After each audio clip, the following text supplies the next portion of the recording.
Boa noite, pessoal. A paz do Senhor.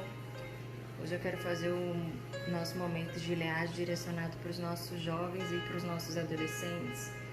Mas tenho certeza que essa palavra se aplica para todo mundo.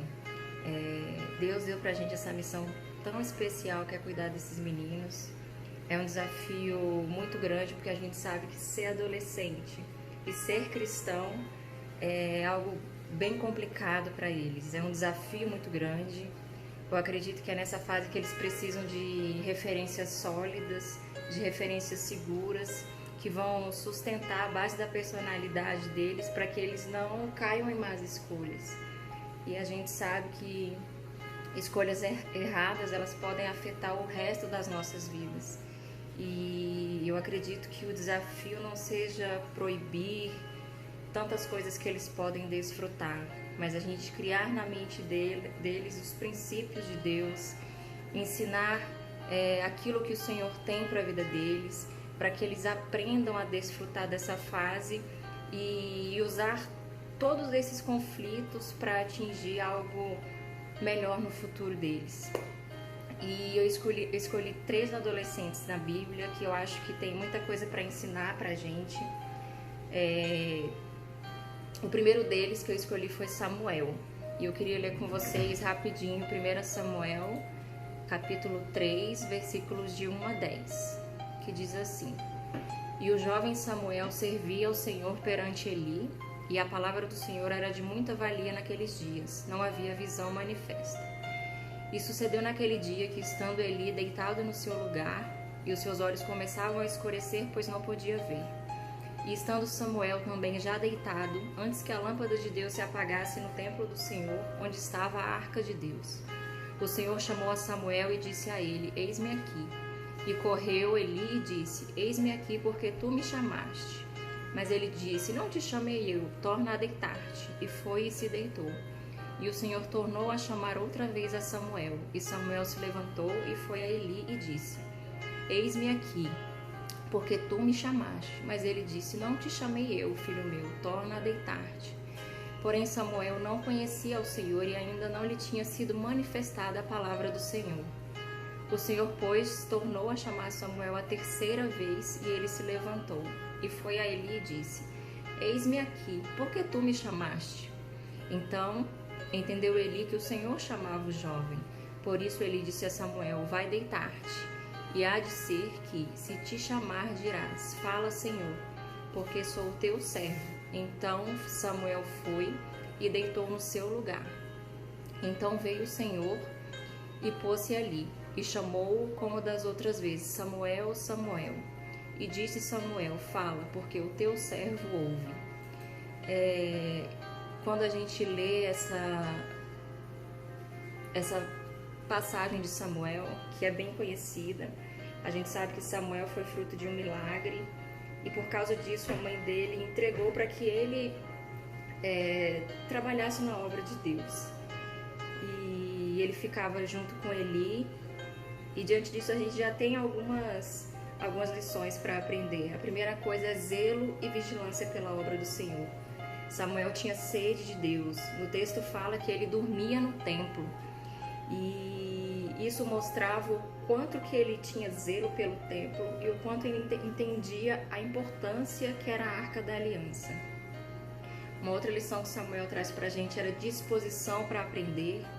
Samuel respeitava os mais velhos, Samuel era humilde, e quando no texto ele fala também que ele se levantou todas as vezes que ouviu o nome dele ser chamado, a gente vê uma característica também muito legal, que Samuel ele sempre estava pronto a servir, que é algo muito importante que a gente precisa passar para os nossos meninos. E outra coisa muito legal é que ele fala que ele não conhecia o Senhor, e que com isso ele passou a discernir entre a voz de Deus e a voz dos homens. E isso é muito importante, porque tantas vezes a gente tem tanta coisa na nossa cabeça e a gente ora a Deus e a gente não sabe se aquela resposta está vindo do nosso coração ou se é realmente a voz do Senhor. E essa é uma lição muito importante que Samuel deixa pra gente. saber discernir entre a voz de Deus e a voz dos homens. E um outro adolescente que eu queria deixar como mensagem está lá em 2 Reis 5, perdão, de 2 a 4. E ela diz assim: e saíram tropas da Síria, da terra de Israel, e levaram preso uma menina que ficou ao serviço da mulher de Naamã. E disse esta à sua senhora: antes o meu senhor estivesse diante do profeta que está em Samaria, ele o restauraria da sua lepra. Então foi Naamã e notificou ao Senhor, dizendo assim: assim e assim falou a menina que é da terra de Israel. Essa adolescente seria como título, a menina vendida como escrava de Naamã.